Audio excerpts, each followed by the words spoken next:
Hello friends, welcome back to my channel. আজকে নিয়েছি তোমাদের সামনে একটা নতুন রেসিপি। আর এই রেসিপিটা খুবই স্পেশাল, তোমরা দেখতেই বুঝতে পারবে যে এটা কী রেসিপি আজকে তোমাদের সাথে শেয়ার করছি। আর এই রেসিপিটা আমাদের বাড়িতে আগেও হয়েছে, পুজোতে আমার আরও অনেক ভিডিও আছে। তো সেটার এটা একটু অন্যরকমভাবে বানানো। আর এটা যেহেতু একটা ডেজার্ট আইটেম, সো এটা একদম পুজোর স্পেশাল, বিকজ সামনেই আসছে গণেশ চতুর্থী। তো সেই কারণে এটা খুবই স্পেশাল একটা রেসিপি। সো চলো শুরু করা যাক আজকের নতুন রেসিপিটাকে। তার জন্য দেখো, প্রথম আমি নিয়ে নিয়েছি একটা নারকেল। এই নারকেলটাকে আমি ফার্স্টে কুড়িয়ে নেব। আর এখানে আমি একটা ছোট নারকেল নিয়েছিলাম, একটা নারকেলেই কিন্তু আমাদের এটা পুরোপুরি হয়ে যাবে। আমি নারকেলটা কুড়িয়ে নিয়ে তারপর চলে যাব নেক্সট স্টেপে। তার জন্য আমি এখানে একটা বড় ধরনের কড়াই নিয়ে নিয়েছি, দেখতেই পাচ্ছ। এই কড়াইটার মধ্যে প্রথমে আমি এই কুড়িয়ে রাখা নারকেলটাকে দিয়ে দেব। আর এই নারকেলটা কিন্তু আমাদের মিডিয়াম সাইজের নিলেও হবে বা ছোটো সাইজের নিলেও হবে, কারণ আমি নারকেলটা পুরের হিসাবে কাজ করব। তো সেই কারণে প্রথমে আমি একটু শুকনো খোলায় এরকমভাবে টেলে নিচ্ছি। তারপরে দিয়ে দেবো এখানে পরিমাণ মতো চিনি। চিনির পরিমাণটা তোমরা তোমাদের পছন্দ অনুযায়ী দিতে পারবে, তবে খুব একটা মিষ্টির আমাদের এখানে প্রয়োজন নেই। টোটাল আমি এখানে 5 থেকে 6 চামচ মতো চিনি দিয়ে দিয়েছিলাম। তারপরে ভালো করে এটাকে মিক্স করে নেব যতক্ষণ না আমাদের চিনিটা মেল্ট হচ্ছে। তবে এখানে একটা কথা বলে রাখি, এইখানে চিনিটা কিন্তু আমাদের যেরকম আমরা নাড়ু পাকানোর সময় পাক দিই সেরকম অতটা পাকেরও দরকার হবে না। জাস্ট চিনিটা মেল্ট হয়ে গেলেই কিন্তু আমাদের হয়ে যাবে। দেখো, এরকম ব্রাউনিশ টাইপের কালার চলে আসবে, খুব সুন্দর কালারটা আসে। তারপর আমি এটাকে তুলে রাখবো। ওই প্যানটাকেই পরিষ্কার করে ভালো করে আমি এখানে দিয়ে দেবো হচ্ছে ঘি। এখানেও টোটাল 3 থেকে 4 চামচ মতো ঘি আছে। এই পরিমাণটা তোমরা একটু কম বেশি করে নিতে পারো, বাট আমি আমার পরিমাণ মতো করেছি। এখানে আমি যতটা আমাদের ঘিয়ের ফ্লেভারটা দরকার ঠিক ততটা পরিমাণেই আমি এখানে ঘিটা দিয়েছি। ঘিটা যখন পুরোপুরি গরম হয়ে যাবে দেখে বুঝতেই পারবে। তার মধ্যে দিয়ে দেবো হচ্ছে আমি এখানে বেসন। এখানে আমি ছোলা ডালের বেসন নিয়েছি, তোমরা চাইলে যে কোনো রকমের বেসন নিতে পারো। তো বেসনটা দেওয়ার পরে আমি বেসনটাকে ঘিয়ের সাথে ভালো করে ভেজে নেব যতক্ষণ না একটু কালারটা হালকা করে চেঞ্জ হচ্ছে। কালার আমাদের খুব বেশি চেঞ্জ হওয়ার কোনো দরকার নেই, মিডিয়াম মতো চেঞ্জ হলেই কিন্তু আমাদের হয়ে যাবে। একটু গোল্ডেন ভাব থাকলেই কিন্তু হবে। বেসনটা আমি এখানে টোটাল 200 গ্রাম মতো বেসন দিয়ে দিয়েছি। আর এখানে বেসনটাকে দেখো আমি ভালো করে ঘিয়ের সাথে মিক্স করে একটুখানি টেলে নিচ্ছি বা একটুখানি বেসনটার সাথে ভেজে নিচ্ছি ঘিটা দিয়ে। এবার আমাদের এখানে দেখতেই পাবে যে আস্তে আস্তে ভাজার সাথে সাথে কিন্তু কালারটা চেঞ্জ হবে।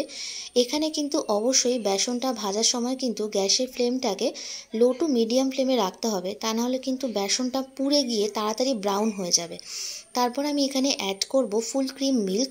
এখানে আমি আমুলের ফুল ক্রিম মিল্ক নিয়েছি, তোমরা চাইলে যে কোনো ধরনের ফুল ক্রিম মিল্ক নিতে পারো। তবে এখানে কিন্তু আমাদের কোনো রকমের ডাবল টোন মিল্ক আমরা ইউজ করব না, ফুল ক্রিম মিল্কে আমি এখানে দেব, বিকজ ফুল ক্রিম মিল্কের একটা আলাদা স্বাদ হয়। এখানে টোটাল আমি 1 লিটার মতো ফুল ক্রিম মিল্ক নিয়েছি। নেয়ার পরে বেসনের সাথে আমি এটাকে ভালো করে মিক্স করতে থাকবো। আর যখনই এটা মিক্স করবে ততই দেখবে বেসনটা দেওয়ার জন্য এটা গাঢ় হয়ে যাবে, আর মানে দুধটা গাঢ় হয়ে আসবে। আর যত গাঢ় হবে তত কিন্তু আমাদেরকে ভালো করে এটাকে মিক্স করতে হবে, কারণ যাতে নিচে লেগে না যায় কড়াইয়ের নিচে, সেই কারণে কিন্তু আমাদেরকে ভালো করে এটাকে মিক্স করতে হবে। আর কন্টিনিউয়াসলি কিন্তু এরকমভাবে আমাদেরকে নাড়তে হবে। তারপরে এটার মধ্যেও আমি দিয়ে দেবো পরিমাণ মতো চিনি। এখানে আমি 5 থেকে 6 চামচ মতো চিনি নিয়েছিলাম। তোমরা যতটা মিষ্টি পছন্দ করো ঠিক ততটাই পরিমাণ মতো দিয়ে দিতে পারো, কারণ আমাদের কিন্তু পুরের ভেতরেও কিন্তু আমাদের মিষ্টি আছে। তো সেই রকম আন্দাজ করেই কিন্তু তোমরা মিষ্টি দেবে। খুব কটা মিষ্টি হয়ে গেলে কিন্তু ভালো লাগবে না, মোটামুটি মিডিয়াম মিষ্টি থাকলেই কিন্তু ভালো হবে। আর যত দেখবে এটাকে মিক্স করবে ততই কিন্তু আমাদের এই জিনিসটা দেখতেই পাচ্ছ কতটা গাঢ় হয়ে আসছে। আর এরকম কড়াই থেকে আস্তে আস্তে ছেড়ে আসবে এবং একটা মণ্ডর আকারে নিয়ে নেবে।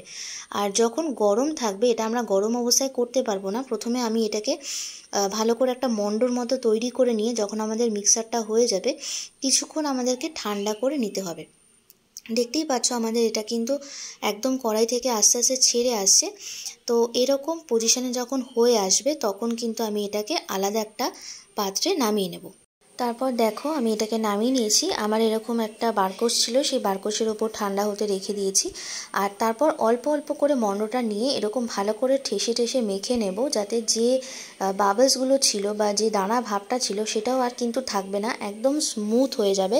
একটা স্মুথ ভালো করে একটা ডো রেডি করে নেব। আর এইটা মাখার সময় অল্প করে হাতের মধ্যে ঘি দিয়ে মাখলে কিন্তু জিনিসটা আরও বেশি ভালো হবে, ফলে কী হবে হাতে কিন্তু এই ডোটা লাগবে না। আর দেখো এখানে আমাদের মাখা হয়ে গেছে। এবার হচ্ছে আমাদের সেই মেন কাজটা করার সময়, যখন আমরা এখানে ঘিটা নিয়ে নিয়েছি এটাকে আমরা একটা মোল্ডের মধ্যে জিনিসটা করব। তোমরা দেখে হয়তো বুঝেই গেছো আমি এটা মোদক তৈরি করছি, আর তার জন্য আমি মোদকের মোল্ড নিয়ে নিয়েছি। তবে তোমরা চাইলে কিন্তু মোদকের মোল্ড ছাড়াও মোদক তৈরি করতে পারো। তার জন্য যে কোনো একটা স্টিক নিয়ে বা চামচের সাহায্যে এটা করে নেওয়া যায়। আর মোদকের মোল্ড থাকলে খুব সুবিধা হয়। আমার আগের ভিডিওতে তোমরা দেখতে পারবে আমি মোদকের আরও রেসিপি বানিয়েছিলাম, সেই ভিডিওতে কিন্তু আমি মোল্ড ছাড়াই করেছিলাম, সেটাও কিন্তু খুব সুন্দর হয়েছিল। তাই যাই হোক, আমি এখানে মোদকের মধ্যে মণ্ডটা দেওয়ার পরে ভালো করে মাঝখানে গ্যাপ করে নিয়ে নারকেলের পুরটা ভরে দিয়েছি। আর তারপরে এটা আস্তে করে প্রেস করে মুখটা বন্ধ করে দিয়েছি। তারপর হালকা করে এটা যখন আমি খুলবো দেখবে খুব সুন্দর করে এটা রিলিজ করছে। এই দেখো কত সুন্দর হয়েছে, আর খুব ইজিলি কিন্তু মোদকের মোল্ড থেকে বেরিয়ে আসছে। এটা কিন্তু মণ্ডটা যত ভালো হবে ততই কিন্তু রিমুভ করতে সুবিধা হবে।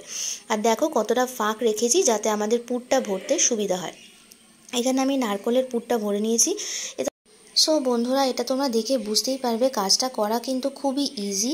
আর যতবারই তোমরা করবে ততবারই কিন্তু অল্প অল্প করে ঘি মোল্ডের মধ্যে লাগাতে থাকবে, তাহলে তোমাদের রিমুভ করতেও কিন্তু খুব সুবিধা হয়।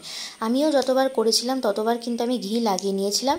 সো দেখো আমার এখানে মোদকগুলো রেডি হয়ে গেছে। তারপর তোমাদেরকে সুন্দর করে সার্ভ করা দেখিয়ে দেবো আমি। আর এরকম গণেশ চতুর্থীর জন্য কিন্তু গণেশ ঠাকুরকে কিন্তু এরকম সুন্দর সুন্দর মোদক তোমরা বাড়িতেই খুব সহজে করে নিতে পারো। আশা করি রেসিপিটা তোমাদের ভালো লেগেছে। আর যদি ভালো লাগে তাহলে কিন্তু অবশ্যই একটা কমেন্ট করো আর লাইক করে দিও। আর এই মোদকগুলো দেখতে এতটাই সুন্দর হয়েছে যে আমি তো খুবই খুশি হয়ে গেছি, এবং আমার গান্নু ভাইও কিন্তু খুবই খুশি হয়ে যাবে। গণেশ চতুর্থী কিন্তু তোমরা এরকম সুন্দর বাড়িতে মোদক তৈরি করে গণেশ ঠাকুরকে ভোগ দাও, আর গণেশ ঠাকুর কিন্তু একদম মন প্রাণ খুলে তোমাদেরকে আশীর্বাদ করবে। সো বন্ধুরা, যদি ভালো লাগে থাকে একটা লাইক করে দিও। আর চ্যানেলে যারা নতুন বন্ধু আছো চ্যানেলটাকে সাবস্ক্রাইব করে চ্যানেলের সাথে থেকো। আর অবশ্যই আমার ভিডিও দেখতে থাকো। আর তোমাদের সাথে আবার পরবর্তী অন্য কোনো ভিডিওতে দেখা হবে।